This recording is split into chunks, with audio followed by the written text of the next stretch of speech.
Estamos presentando Notimundo a la Carta con Hernán Higuera y Andrea Báez. Los abogados Javier Flores Aguirre y Vladimir Tene Sotomayor interpusieron ante la Administración de Justicia una acción de protección en defensa de los derechos de la naturaleza y contra el Ministerio del Ambiente.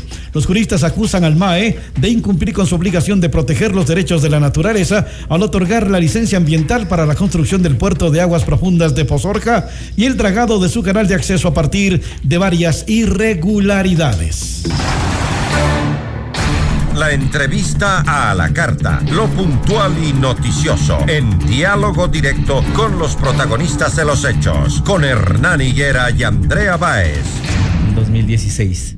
Son las 13:46 y a esta hora nos acompaña Vladimir Tene. Él es uno de los abogados quien está al frente de este caso, el proyecto que corresponde a una alianza público-privada que se suscribió con la Autoridad Portuaria de Guayaquil y que servirá para que Ecuador tenga un puerto de aguas profundas y donde puedan entrar barcos de gran calado, es lo que es expuesto. Muy buenas tardes, Vladimir, y bienvenido. Muchas gracias por la invitación. Yo le hacía una pregunta antes de estar al aire, y es que este proyecto, esta obra, ya tiene más del 75% de avance. Ahora, ¿cabe en esta instancia realizar la medida que ustedes han interpuesto? Sí, digamos porque la actuación preventiva del Estado al cual está obligado el Estado es oportuna para evitar los daños o las afectaciones que se puedan dar a continuación y restaurar las afectaciones ya dadas. Ok, ahora, ustedes dicen que acusan al Ministerio del Medio Ambiente de incumplir con su obligación de proteger los derechos de la naturaleza. ¿Por qué? El Estado, a través del Ministerio del Ambiente, tiene obligaciones. ¿Ya? Entonces, estas obligaciones que recaen sobre el Ministerio del Ambiente son principalmente el hecho de prevenir y garantizar los derechos que están constituidos en la Carta Suprema. Uh-huh.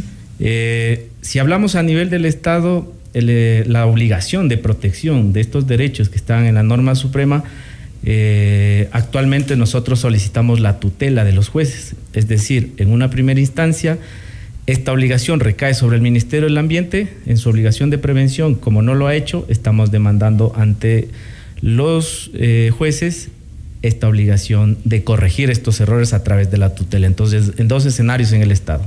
¿Cuáles son estos errores? Los errores en la fase de la autorización administrativa para la construcción de la carretera, para que los oyentes entiendan de una forma muy simple, porque es una cuestión muy técnica ambiental y técnica jurídica, es que el proyecto contemplaba la necesidad de construir una carretera. Uh-huh. Y esta carretera se autorizó a través de un registro ambiental y no de una licencia. ¿Cuál es la diferencia entre un permiso y el otro? Que el registro está considerado para obras de bajo impacto.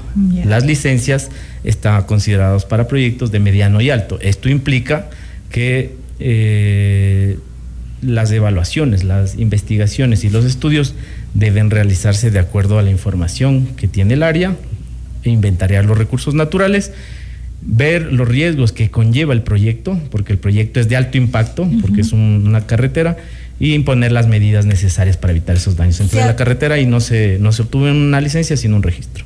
¿No se autorizó nunca una licencia ambiental? No se dio la licencia, lo que se dio es un registro ambiental. Ya, ok. Y obviamente se necesitaba licencia ambiental. Licencia ambiental por el alto impacto que la obra genera en el sector. Es un sector turístico, para que conocimiento de nuestros amigos oyentes, y que está afectando sobre todo ¿en qué se ha podido evidenciar? En líneas generales, las afectaciones se dan en varios ámbitos: en el medio ambiente o en la naturaleza, como se quiera ver, y en la parte social. En el medio ambiente, en los recursos naturales. Igualmente, para fines ilustrativos, componentes físicos y bióticos: suelo, agua, aire, flora y fauna, en la parte ambiental. Y en la parte social, las personas que están asociadas, asentadas directamente o indirectamente en el área de influencia del proyecto. O sea, los habitantes de la zona exactamente han tenido inconvenientes para ejercer esta actividad turística. Claro, por ejemplo, uno de las preocupaciones en esta acción de tutela es que el avistamiento de los delfines ha bajado, ha disminuido. Hay delfines en la zona. Claro, esa es una de las especies, el delfín nariz de botella es una de las especies que solicitamos la tutela porque, por ejemplo, uno de los presidentes de las asociaciones de la zona se ha quejado en que este avistamiento ha reducido por la turbidez del agua y por el ruido de la ejecución del proyecto. Y frente a esto hay que imponer medidas. Y para imponer estas medidas es necesario tener clara la información del proyecto. Si uno no tiene la información definitiva del proyecto, mal podrían llamarse medidas de implementación para garantizar la protección a esos derechos. Y eso no se hizo. Entonces, por eso la acción de tutela. ¿Han tenido algún acercamiento con representantes del Ministerio del Medio Ambiente? ¿Han conversado? ¿Les han dicho qué ha sucedido? ¿Por qué se otorgó un registro y no una licencia? ¿Cuáles son las irregularidades que a su criterio pueden existir y cuál es la explicación que pueden dar ante esto? Sí, en un inicio, el año anterior, nosotros requerimos la información que es pública. ¿Cuándo inició la obra? La obra inició en el 2016. Okay. Nosotros en el año anterior solicitamos la información porque es una información pública, es decir, es propiedad de los ciudadanos, por lo tanto requerimos esa información y en los 2 o 3 requerimientos formales que se hicieron, se contestaron uno y parcialmente. No nos entregaron, digamos, no nos entregaron la información. ¿Cuál fue la respuesta? No, el silencio, fue el silencio. Entonces, aquí en esta acción de tutela, en representación de la naturaleza, se reclama la protección de estos derechos de la naturaleza y también nuestro derecho vulnerado al acceso a la información pública. Abogada, en la acción de protección se pide a un juez constitucional que haga cumplir a la autoridad ambiental sus obligaciones de interés general. ¿Cuáles son estas? Bueno, el interés general recae sobre la protección del patrimonio natural. De hecho, nosotros estamos cumpliendo una obligación ciudadana. Esto es la gestión ambiental o las cuestiones ambientales son tan interesantes, son modernas porque implican una cuestión integral de abarcar todos los sectores, productivo, económico, social. Esto implica, por ejemplo, en la parte política, un ejercicio de democracia.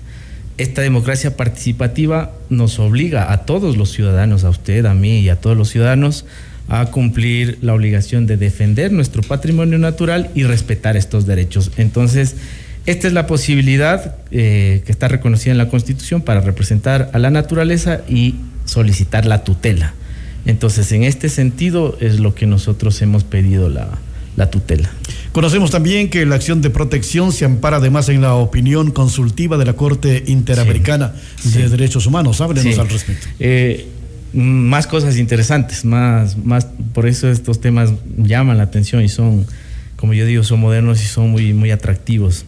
Esto es un ejercicio a nivel nacional porque estamos aplicando nuestras normas, nuestra Constitución, pero también estamos aplicando las disposiciones a nivel internacional por las cuales el Ecuador está obligado a cumplir. En este caso, la Corte Interamericana, en una opinión consultiva hecha por Colombia, se pronunció con cuestiones vinculantes frente a las responsabilidades y obligaciones del Estado para proteger a la naturaleza. Entonces, esa opinión consultiva número 23-17 dispone, entre otras cosas, el deber de prevenir y el deber de garantizar el procedimiento para la participación de los ciudadanos frente a la protección del medio ambiente. La protección del medio ambiente no es una situación exclusiva del Estado, no recae en ella. Entonces, por ello, el deber en los ciudadanos de poder representarla y solicitar la protección. Esta opinión consultiva es de avanzada, tiene cuestiones muy relevantes no solo en lo jurídico, en la parte jurídica, en el litigio, sino que también tiene un efecto interesante a nivel académico, porque si uno estudia esta sentencia nos da un parámetro muy avanzado. Entre ellos, por ejemplo, el reconocimiento de los derechos de la naturaleza en esta sentencia, ligado al derecho de las personas a vivir en un ambiente sano. ¿Qué quiere decir esto? Que, claro, la Convención y la Corte garantizan los derechos humanos de las personas, no habla de la naturaleza como tal, pero tiene que proteger la naturaleza porque reconoce una relación indisoluble, inseparable entre el ser humano y el medio ambiente para garantizar todos los derechos humanos, entre ellos el derecho al medio ambiente sano. Este derecho a medio ambiente sano, en esta sentencia reconoce que está ligado la obligación de protección de este medio físico, del medio ambiente, porque si no hay protección directa de este medio ambiente, las personas no podemos desarrollar ningún derecho. Por lo tanto, hay una protección directa sin que haya un riesgo frente a las personas, hay una garantía, una tutela directa al espacio físico.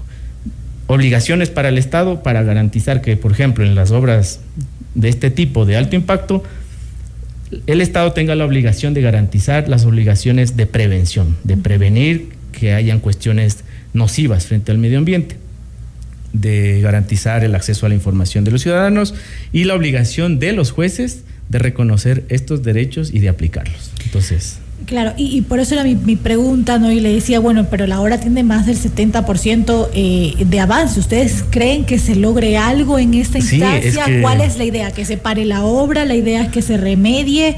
¿Que haya remediación en el lugar?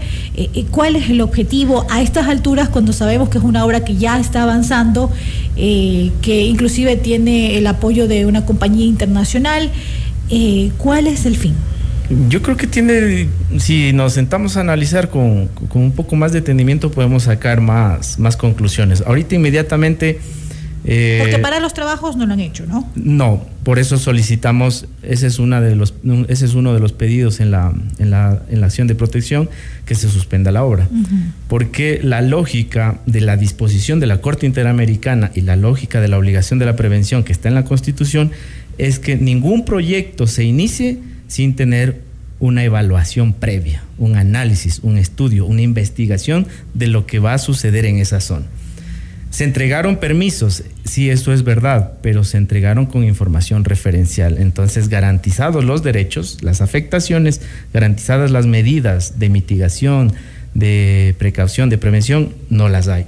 Entonces, solicitamos que esto se detenga, que se corrija, que se haga bien y que avance. No estamos en contra del puerto, por eso hay que dejarlo aquí dicho. No, nosotros no nos oponemos al desarrollo, pero este desarrollo tiene que ser como mandan las normas, sostenible y sustentable, reconociendo las variables ambientales, porque si solo le damos prioridad, como se ha dado prioridad en este caso, a la variable económica y a la variable social, porque genera empleo, etcétera, digamos la variable ambiental está descuidada, no sería sostenible. ¿Por qué en esta fase del proyecto? Es oportuno porque necesitamos restaurar o reparar, según sea el caso, lo afectado. Si hay un 70% de ejecución, hay que restaurar lo que se ha afectado. Como sigue en avance la obra, y la obra una vez terminada tiene una fase de construcción, operación y cierre, es decir, esto te tomará varios años, incluso el proceso ya de ejecución, cuando esté funcionando el puerto, se mantienen esas obligaciones ambientales y por lo tanto la idea es evitar que esto siga sucediendo, que se corrija lo que se hizo mal y que a futuro se mantengan y se cumplan estas obligaciones. Una última consulta antes de cerrar la entrevista. ¿Ustedes a quién representan, abogado? Nosotros somos 2 ciudadanos en calidad de representantes de la naturaleza. Nosotros no estamos acudiendo ante esta acción como personas afectadas porque no lo somos, no vivimos en el área, pero en mi caso, que yo he estudiado algo de derecho ambiental y mi compañero algo de derecho constitucional, estamos usando las herramientas que nos da la Constitución y estamos cumpliendo un deber ciudadano, que es nuestra obligación de defender nuestro patrimonio y de solicitar la tutela de esos derechos. Entonces, en ese sentido estamos acudiendo en esta acción. Agradecemos al abogado Vladimir Tene por haber compartido este diálogo con nosotros. Gracias. Gracias a ustedes.